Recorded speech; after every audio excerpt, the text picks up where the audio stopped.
What's up, YouTube? Capital G here. We have a DN duel between Shadow Chaos, who has a 1663 rating. I believe you'll probably see him in another duel very soon. And CO Warrior. You see that Shadow opened up with Monk. He played it.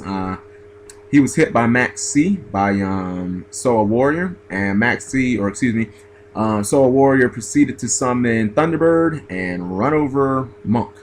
And that basically is where we're at. I believe that this is Shadow Chaos' second turn. He's obviously playing Infernity, a deck that likes to just go nuts. Now, I find it very cool that Shadowbird is playing Maxis in the main. And unfortunately for Shadow Chaos, he gets TT'd. And that Thunderbird will not die. That thing is just going to go to the banish zone temporarily. Unless, you know, Shadow of Chaos somehow can make a Levier and like steal it or something like that. Maybe, I don't know. I don't foresee that happening. Anyways, he has 4 cards in hand, and he needs to get a lot of them out of hand if he's going to try and explode anytime soon, because he has what's it called?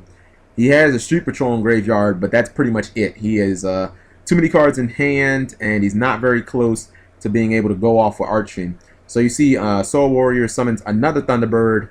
And against Infernity, when I know they're in a bad position, I generally try and be as aggressive as possible. I just try and attack for as much damage.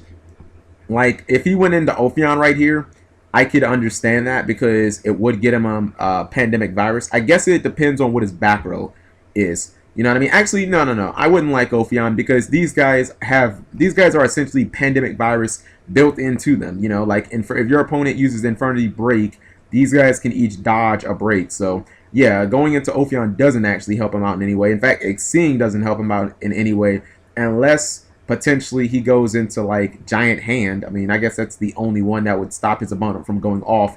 Like, when you're playing against Infernity and you're not playing a deck like Mermill, the only way that you're going to beat them is it's all about containment. Like, if you can't contain them, you're going to lose. And right now, his containment has been pretty good. You see the first attempt for Shadow to go off, he used Max C, which contained his play. The second attempt for him to go off when he summoned Greffer, and we know that he was going to dump some cards, plus going to an XC.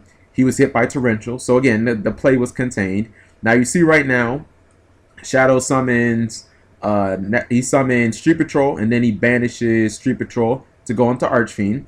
Shadow is now thinking, I would say at least, I would trigger the Thunderbird, the one that's only 1650, just to protect it, to make sure that, you know, Archfiend doesn't just attack over it, because he can chain that on the Street Patrol effect. But I would imagine he's thinking about, you know, if he wants to do any other plays. Okay, so he does exactly what I said. He chains Bird on the Street Patrol effect, and that's smart, because if his opponent just attacked, it's like you'd have to, you know, further use other cards in your back row that you might not want to use at the time just to get this guy banished, and you don't want to do that.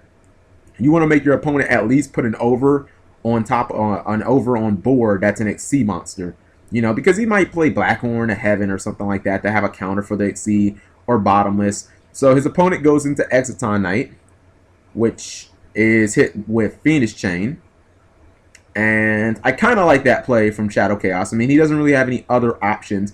Even if Exciton would have went off, I mean, he would have been at advantage, but both Thunderbirds would have came back anyway. So you see, in main phase 2, he summons Archfiend Eris in defense mode. He summoned that from the second Street Patrol effect, and I have to wonder if he has instant fusion to go into Levier to get him to Street Patrol back. Like, I don't really see the point of him summoning Archfiend Eris. I guess he just wants to keep it on board. Like, I don't know, like, he used both of his Street Patrols already, so, like, he goes for an XC now, which is potentially risky. Now, if he has something like Kirkion, it's a lot less risky, but right now, he could just essentially run this guy over, and run this over. He goes for Dweller. Okay, so this makes sense. He wants to get rid of the, the Eris problem, knowing that, Exciton Knight can't attack, and this can't be an Infernity Break. Even if it is, his opponent has cards in hand, so this looks like a fairly safe play. Although the back row is a little concerning. I think I just would have stayed with my 2 Thunderbirds on board, knowing that I'm gonna run this guy over, and then even if I attack and get an Archfiend, I mean, you can't special summon it because you already used up all your Street Patrols. So it's like, what are you going to do? Try and summon it and beat me down with it? Like, I got two 1950s on board. Alright, so he puts Kirkion in his hand. I think he's looking for a beat stick. I think he's looking for the 1950 guy. I think he's looking for Heliotrope. And then during his turn, he'll probably tag Heliotrope back out for Kirkion. Although if he's met with Torrential or something, I mean, he'll be extra fucked because he won't be able to. I think this is once per turn. It is once per turn. Although he would be able to use Dweller to negate that. So that's exactly what he does. He goes into Heliotrope. He attacks over Exciton Knight. And then he's going to attack over Eris, activating Dweller's effect. So, yeah. He's in a really, really good spot because right now, if his field is threatened, he'll just tag Heliotrope out. And then he'll be able to get Kirkion back. Or whatever, you know, whatever Evilswarm that he wants. I would imagine Kirkion is the one he wants because this guy is going to constantly be discarded. Now, his opponent did end up top-decking Archfiend. So, I mean, he top-decked Necromancer. Plus, he has the Archfiend Labyrinth. So, that was the worst possible thing that could have happened. Now, he activates Evac Device, making this useless. And at the very least, it delays Necromancer. Now, I would have waited until it hit defense because what if that's barrier? If that's barrier, you're going to be so salty. But if you wait till it hits defense mode, then he can't barrier it. Or, yeah, because he doesn't have Infernity. He doesn't have an Infernity monster in face of attack mode. He has one in face of defense mode. So, Evac was a good counter there. I just think he should have waited. Now, we're going to see if Shadow Knight... Okay, so he plays Infernity Break. I guess on the Dweller. He uses it on the Dweller. I just chain Dweller for no reason at all. He says that he's going to chain, and he does chain Dweller for no reason at all. And Necromancer will go back to the hand. And he'll have Heliotrope. Heliotrope will be able to go back into the... Nope, he doesn't tag out Heliotrope. I'm guessing he's going to tag out the little plant guy for Kirkion. Okay, so yeah, that makes sense. Now, you know what he could do is he could summon... What's the rank 3? Well, never mind. I guess he just would have died from damage because he was going to try and put as much damage on board. Actually, yeah, that could have been almost an OTK because he would have taken 1950 plus 1650 plus another 1650 plus 800 on top of Cowboy. So, yeah, I guess he just gets OTK'd. So, that's the end of game 1. And even if he wouldn't have gotten OTK'd, he could have summoned... It's not Bahamut. Bahamut is the guy that uses the Snatch Steal effect. Ouroboros. He could have used Ouroboros. I think Ouroboros banishes cards from hand, right? It can banish, I think, one from each. So, yeah. He could have just used Ouroboros and banished the Necromancer. And then his opponent would have essentially only been top decking for an Archfiend card. Otherwise, he just would have lost. So, the big damage cards come down. And Soul Warrior ends up getting game 1. So Shadow Chaos is going to open game 2, just like he did game 1. And that Max C put in a lot of work in game 1 because he could have got the doors blown off of him. And Max C helped him counter that. I would guess he's probably going to side in a couple of Veilers. What would Evilswarm side Veilers for? Like, okay, maybe Yugioh. Okay, so we're seeing the same exact play as last game. Shadow Chaos opens up with Monk. He pitches Rhoda. I'm guessing Greffer is going to come out. Nope, it's not Greffer, it's Armageddon Knight. Which dumps Street Patrol in the graveyard. This right here is why a card like Nodin and Instant Fusion is going to be so broken this deck is because right now he could go Instant Fusion. Instant Fusion would get Nodin, which would get this back. And it's like he'd be able to just make another Evolvo chain just from Nodin itself. So he starts setting cards in his back row. I'm kind of surprised. Okay, well...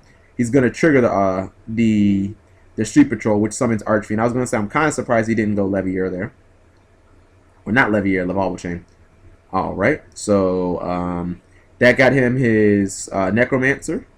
You're going to see a Lavalva Chain probably come down, detaching Archfiend and dumping Street Patrol into the graveyard so that he can summon the Archfiend that he just, or so that he can summon the Necromancer he just searched out. So Lavalva Chain does come down. And it's going to detach Street Patrol, which is going to get banished. That's going to let him summon Necromancer.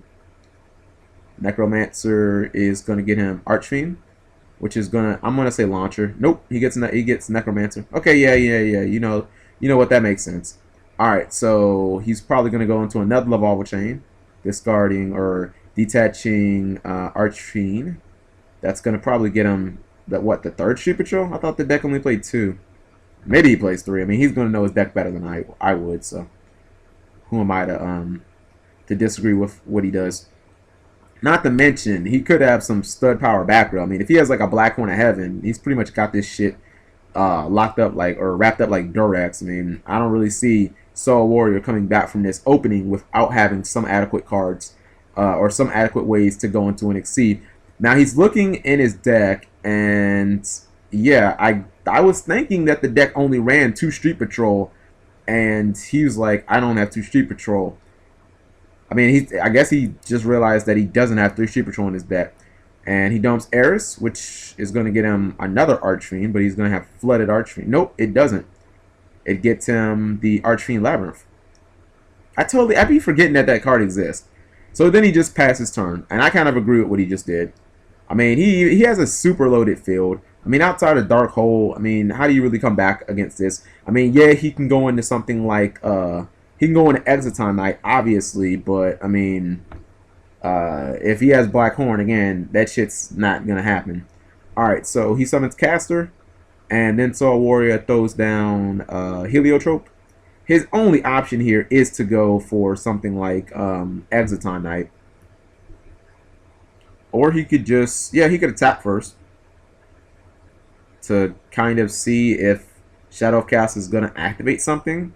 I don't understand why he would attack. Like, if you're going to go Exiton Knight, like, what if he would have used Mirror Force right there, right? Okay, and then you have the Pandemic Virus, right?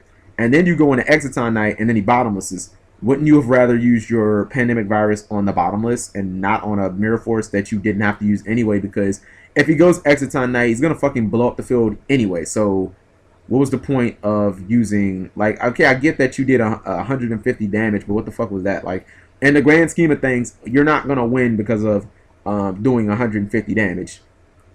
Like, all that did, in my opinion, was potentially put him in a position where he could have lost the game. Like, if you have Pandemic Virus, you need to use it on this motherfucker. Alright, so he says the summon is fine, which means that I'm now reading Fiendish Chain. And it is Fiendish Chain that he responds with.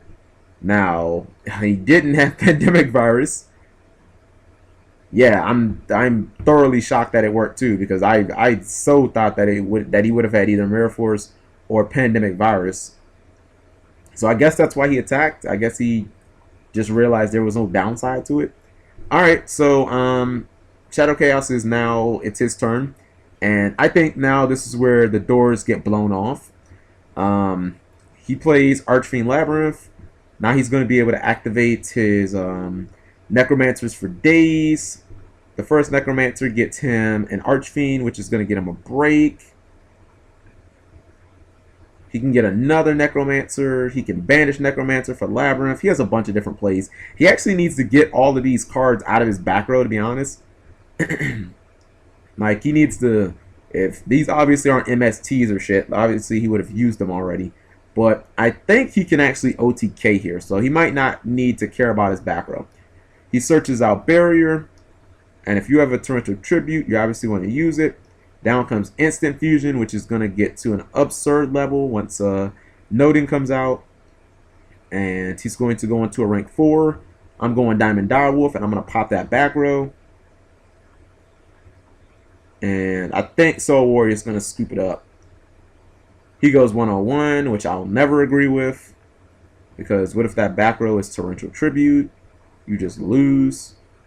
So it's Compose Evac Device. I mean, he got rid of the back row regardless. I don't understand why people go 101 when a card like Diamond Direwolf takes out back row. You know what I mean? Like, you have like infinite amount of breaks and barriers, so I don't really see the point. Like, you can get over a fucking Exiton Knight whenever you want. If by no other way, you can just exceed with these two motherfuckers and just attack over that shit. Well, actually, he doesn't even need to. This guy gives you, what, 500 attack boost? So, yeah, you can just get over this card at will. You don't need to make stuff like 101. What you need to do is make sure your opponent doesn't have any good back row. Alright, so Soul Warrior just ate a ton of damage. And it's gut check time if he doesn't draw something really good. And by really good, I mean like MST plus Dark Hole. He's just going to lose because his opponent is going to barrier pretty much anything great that he does.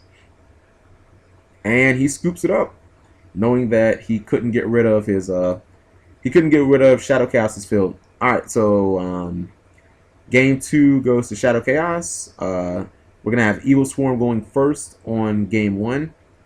I actually think that Evilswarm would be, like, it's played a lot on DN. I think that it would be one of the top 5 decks of the format if it wasn't for Infernity. Like, Infernity kind of fucks up Evilswarm. It just, like, it doesn't, you know, all it does is exceed, and it doesn't, you know, run any monsters that are high level. So it's kind of a problem for Evilswarm. But, I mean, when artifacts come out, I think Evilswarm's going to be looking legit as shit. Alright, so he opens with Caster, which means he's halfway to Ophion. He summons Thunderbird, and he is now 100% the Ophion. He goes into Ophion, which should get him a Pandemic Virus.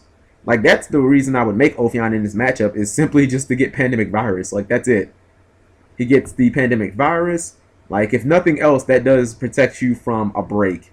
You know, like, it protects you from break, which is one of the most important and potent cards that Infernities run. And yeah, I like his position. Alright, we get a Blind Fire MST from Shadow Chaos. Hopefully he didn't hit Pandemic. Ouch, solemn warning. But he doesn't have a follow-up play. Anytime someone uses MST and they start setting cards, I automatically think it was a mistake. Because when you set a card before you summon a monster, what that means to me is that you don't have a play. Like, people always do that. They'll set a, They'll set a monster, or they'll set back row, and I'm like, all right, well, I know you don't have anything. Now, you see he uses Phoenix Chain. Now, I would probably just go ahead and burn the Pandemic Virus because you're going to get another one anyway. So, yeah, you want to simplify the game against Infernity, especially if they don't have any monsters in their graveyard. Are you fucking kidding me?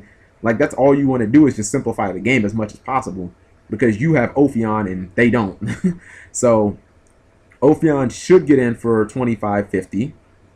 And you're going to see Kirkion come down. And he doesn't have any response. At this point, yeah, I'm trying to put as much damage on board. Because Infernity have to be able to set their graveyard up in addition to get the Archfiend.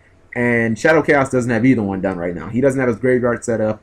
Or he doesn't have access to Archfiend. So now, yeah, you just go for game. Just summon every fucking thing you have.